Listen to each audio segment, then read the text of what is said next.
Hi, good afternoon, ladies and gentlemen. This is your boy Samuel T, and welcome to day 4 of my 30-day music challenge.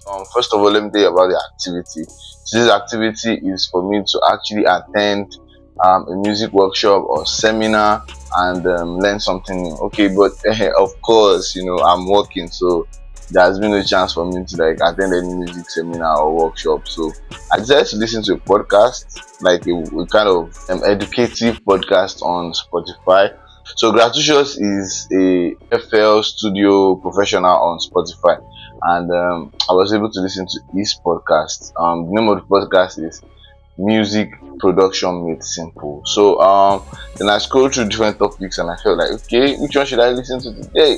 So I decided to listen to Buying Sound Saving Money, because I remember vividly a very close friend of mine, Billy Banking, told me once. He said if there's anything he wants me to improve on in my music production, it has to be my sounds. So I decided to like, okay, let me try and invest into learning about my sounds. So that's why I chose that topic: buying sound, saving money.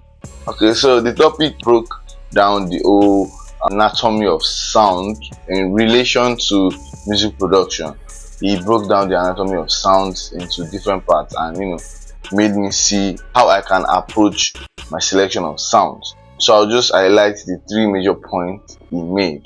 So the first part is what to look for in sound. So what to look for in sound is basically what are the things I'm observing whenever I want to go for a sound I like, or whatever I want to like restock my sound bank. So basically, the two major things you need to look out for when you're looking for sound is quality and variety. So I'll talk about quality now. So quality, basically you have to look for sound that has good beat rates, that is sounding nice, that is really good, and the quality is up to par with what the industry is talking about now. So a good recommendation would be wave sound of 16 beats, 41,100 kilohertz. So that's a very good startup point for any of your samples.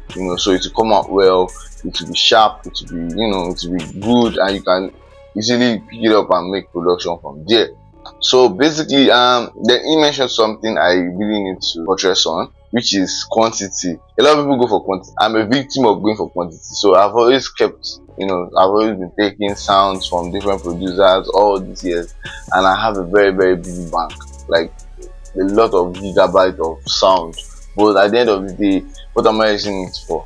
So that's why quantity is not the issue when you're looking for sound. It's quality. Do you understand? Having something that is good, not having a lot of it that you're not using for anything. Just have the few ones that are good, that are sounding okay.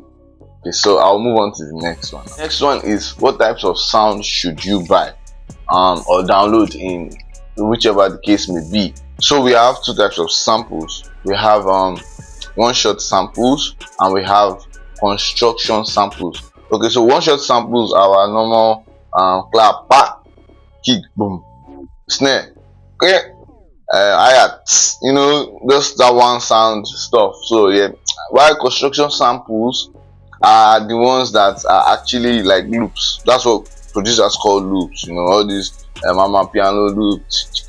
Yeah, has your kick, it has a lot already in it. So you literally just copy and paste it and produce from there.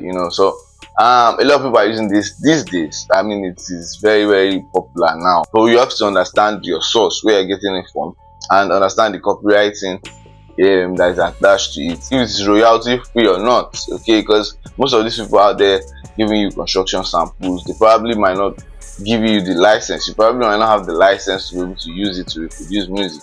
Because I once worked with someone abroad and he was very particular about my samples. So like, he wants me to use, that was even the first time I started like having experience with all of these things. That he wants me to use original samples. He wants me to use original samples because he doesn't want any copyright issues. And the big thing about copywriting is they don't disturb you when you're small. Only when you become big, when you forgot but you use the sample, they will come for you and they will collect their money. They will collect a lot of your money. Do you understand? So people have to understand these things before they start going for their sound. Those are the two major samples and how you can identify them: one shot samples and construction samples. Both are good, very good. I mean, construction samples makes life easier. I won't lie to you. I mean, in this situation where like having to sit down and be setting everything up, it's not the easiest thing to do. So, but just identify your source and make sure they are royalty free before you can use them for music. The third one is, what kind of sound should the producer have? This is the part where I will buttress more on variety. Okay, so as a producer, you need to understand that you need to have like a bit of everything. That's how I put it. A bit of everything is what you should have as a producer. You need to have the most important elements of music, you know. So you need your kick.